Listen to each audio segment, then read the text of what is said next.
Good morning, true crime friends. How y'all doing? Listen, you want to know how I'm doing? I'm annoyed. I'm super annoyed. I just spent the last 20 minutes recording a video only to realize the sound was all messed up. So here I am again trying to recreate the magic that is one of these ridiculous videos. I just get up in the morning and I press play and then that's all there is to it. But look, you're not here to worry about me. You are here for that good. Oh, yes, you're here for the gossip. But first, you know what you need to do. Please like this video and subscribe to the channel. It helps other people find us. Dog, please stop squeaking that toy. Ooh, they on my nerves this morning. So look, we need to talk about Russell Lucius Laffitte. Yes, that is his middle name, Lucius. Who is naming their child Lucius? If your baby's name is Lucius, I'm not talking about you. I'm talking about this Russell Lucius Laffitte. Anyway, so down there in the South Carolina, Russell Laffitte is free. What? Wait. We learned last week that Russell Laffitte, who was guilty of bank fraud, and he helped Alec Murdaugh steal millions and millions of dollars from widows and orphans. And did he spend that money on a good cause? Well, if spending it on himself was a good cause, then the answer to that is yes. Otherwise, no. He took money from orphans and remodeled his kitchen. Sir, you are going to hell with gasoline draws on. What is wrong with you? He's like, I would like to go to the hottest part of hell. I don't want to be in like the leafy green suburbs of hell. I don't want to be like on just the edge of hell. I would like to be right there sitting next to Satan roasting marshmallows with Hitler or something. I don't know, but he stole money and spent it on himself. And then he was like, oops, who, me? When I stole the money, I thought that it was okay because I'm evil and deluded. I don't know what his thinking was, but he stole money from widows and orphans. And then he was like, my family still has some money, so can I stay out of jail, please? And Judge Gergel was like, sucker, what? No, you need to go to jail. And Russell delayed. And finally he went to jail. And I was like, okay, I can breathe easy. The first domino in the Murdaugh madness has fallen, and Russell was tucked away over there in federal prison. Reportedly, federal prison is better than state prison. You know what it still is, in my opinion? Prison. Do I want to go to prison? No, I don't even want to sit in one place too long. Prison for like 7 years? So Big Russ was supposed to be doing like 7-8 years time, right? But then he was like, Your Honor, I would like to appeal. Okay, this is absolutely his right. I'm not going to fault him for appealing his conviction. He was like, there was some shenanigans with the jury. I did a whole video, I think it was yesterday, about all the shenanigans with the jury. I will link that video in the description of this video so you can understand what happened with the jury. Anyway, he appealed. It's been a year. He's been in prison, right? Maybe 2. I think a year. He was convicted 2 years ago. He reported to prison last year. So instead of having bologna casserole like you did last Thanksgiving, you're going to be having like real turkey and dressing and cranberry sauce and stuff. That seems unfair to me. But his conviction was overturned and remanded for new trial. Now, do I personally think he's going to be convicted again? Yeah, because he did that. But in the meantime, they set him free. Well, I don't like it. This man is evil, E-V-I-L. But South Carolina, y'all be careful, because if you look around and you see, Lucius Laffitte down there at the Piggly Wiggly or whatever y'all got down there, be careful. He gonna have a coupon fraud going on. I don't trust this man. He got something else going on. And he was like, Your Honor, my family, we've had to give up all of our money and we are living in a vintage 70s era trailer. First of all, the 70s is not vintage. I am 70s era and I clearly am not vintage. Although a motor vehicle made in the 70s, I wouldn't want to drive it or live in it. But that's the least of what he deserves. That trailer is probably better than prison where he was at. Anyway, so he's like, I guess he's going home to his trailer house. Boo-hoo. Your family still has millions of dollars. I'm sure you're going home to Lux accommodation now that you done ripped off all these widows and orphans. He's a scumbag. Anyway, I hope he gets a fair trial. Good luck, Lucius. You know who else is free in South Carolina? The monkeys. Look. Initially, 42 or 43 monkeys escaped. And little by little, they've been luring them back with peanut butter and jelly. Oh, I need a peanut. I think I'm going to have an Uncrustable today for lunch. Anyway, they've been luring the monkeys back with the peanut butter and jelly sandwiches. Yesterday, there was 8 monkeys still free. Now, There's only 4 monkeys free. Y'all, systematically, they are capturing the monkeys and returning them to slavery. They're running a monkey mill down there in South Carolina. You will not convince me that this is not a monkey mill. They got all them hand monkeys, tail monkeys down there, all locked up in cages, and they forcibly breed them. And then, I mean, breeding is fun, but you know what I mean. But like they let them get pregnant and have babies, and then they take their babies and they send them out for animal testing. I don't like it. Now, do we need to test pharmaceuticals and stuff? Yes, but do we have to do it on cute little monkeys? I don't know what the solution is. You're not here for like life advice and solutions. This is just regular gossip from a big mouth lady from New Jersey. So anyway, 4 monkeys remain free. Run, monkeys, run. I'm telling you, in my imagination, there is a Harriet Tubman monkey who is just a little bit turned around. I fear she might get captured at the end of the day, but I really sincerely hope that above all else, at least one monkey stays free. Go, monkeys, go. Also, you know who else is still free out in the South Carolina streets? Thelma and Louise. Those 2 feral, untrained emu. The news in South Carolina reported this story as though there were non-feral trained emu.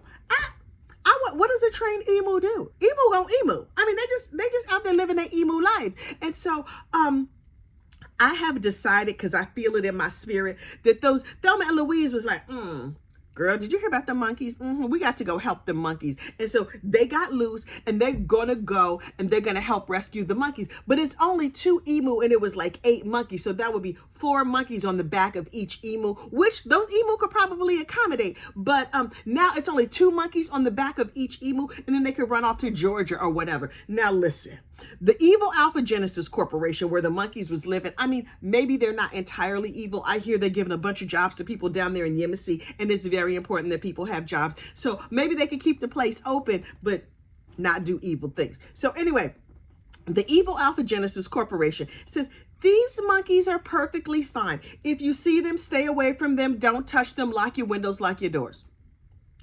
That don't sound like they safe to me.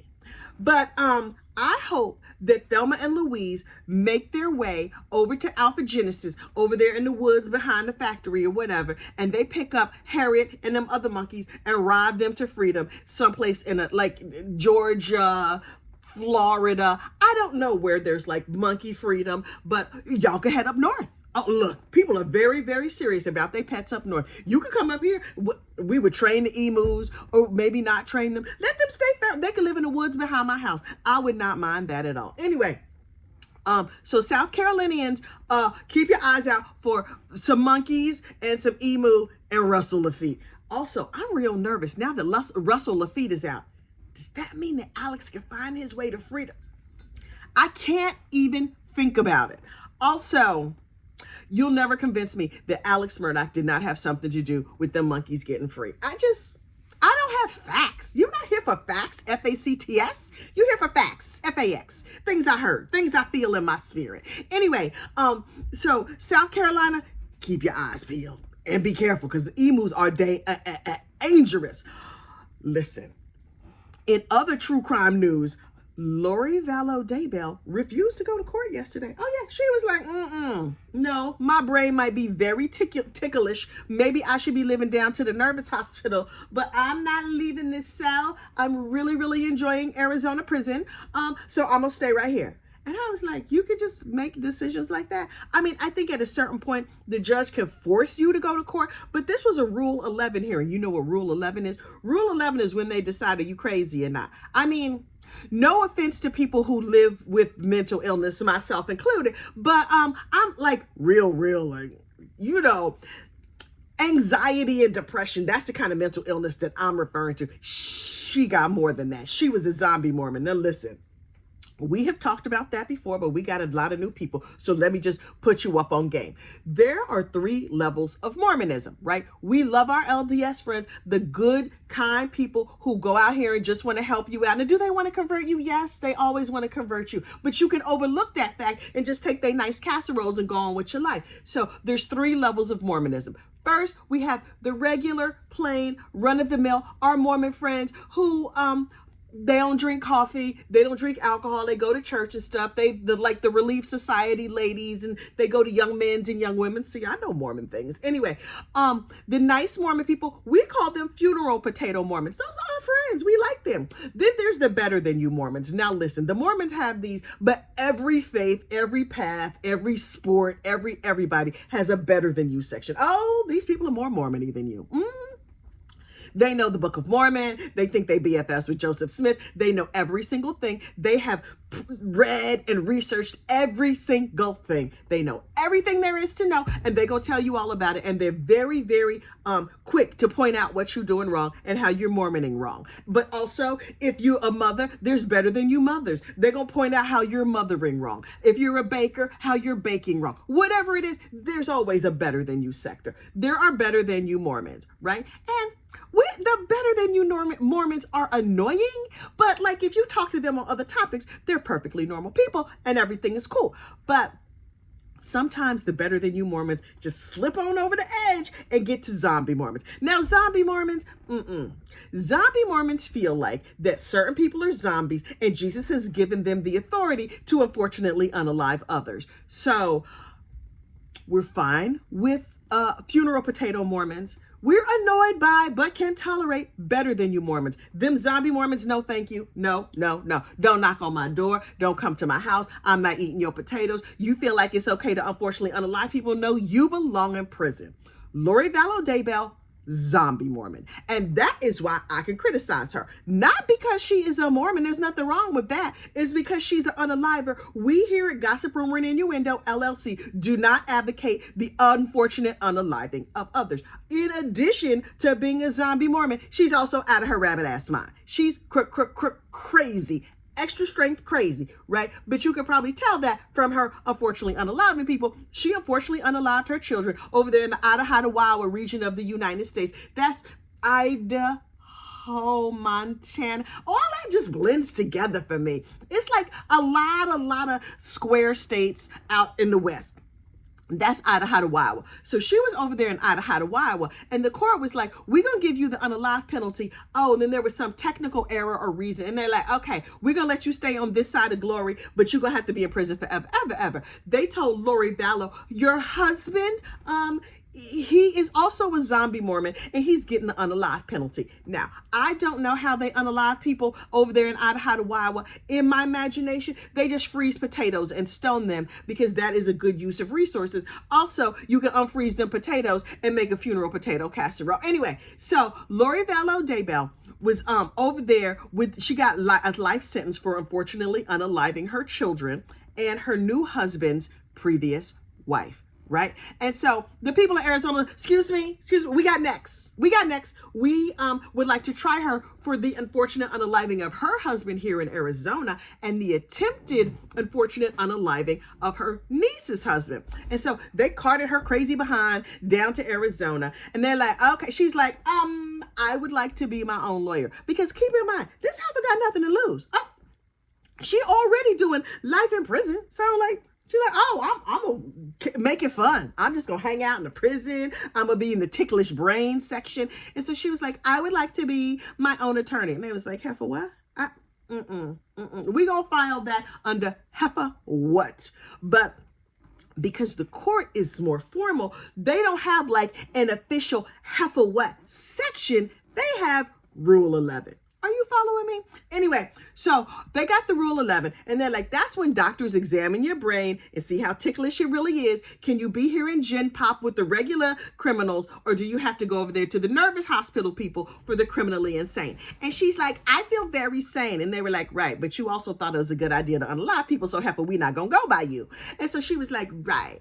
Okay, so she let the first Rule 11 doctor examine her, and that doctor made their opinion, but you have to have two doctors. The second doctor came to examine her, and she's like, I refuse to participate. So she is not cooperating with the doctors who want to examine her. Ma'am, that don't seem like a good idea, but also you got nothing to lose and you're out of your mind. So do you, boo? And so yesterday they had a Rule 11 hearing, and the judge was like, where the heifer at? Where's she at? And the courts, and I mean the bailiffs, and them was like, she didn't want to get on the bus. She said no, and they were like, she did what?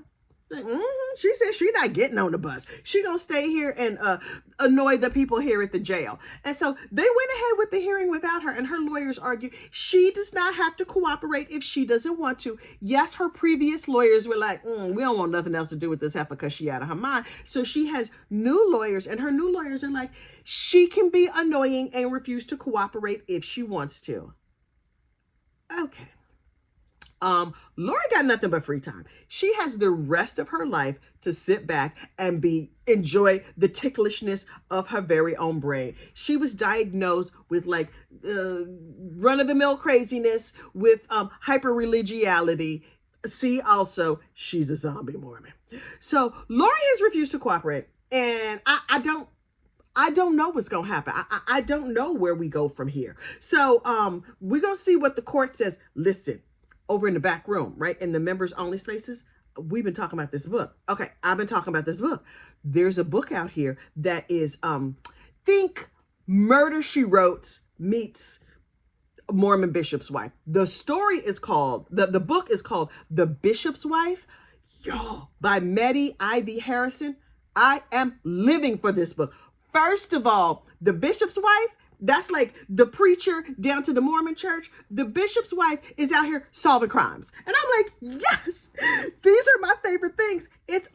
She's a funeral potato Mormon. Just so we clear, she is a nice, wholesome funeral potato Mormon. And she is very respectful of the Mormon faith and tradition. I mean, I'm not one of them, so she seems respectful to me. Maybe people who are inside the church are like, she's not Mormon-y enough. I don't know. Anyway, the bishop's wife, she's very respectful, but she's bringing it to all these men. She has no time for her mess. She a little bit liberal, and she was super Mormon-y, and then for a while she wasn't, and now she back to being Mormon-y. And she has 5 sons, and she has a husband. Her husband's the bishop, and she be in everybody's business. She's like, let me take this banana bread over to so-and-so's house and do an informal interview and look through his closets and drawers or whatever to see if I can solve this unfortunate unaliving or a disappearance or whatever.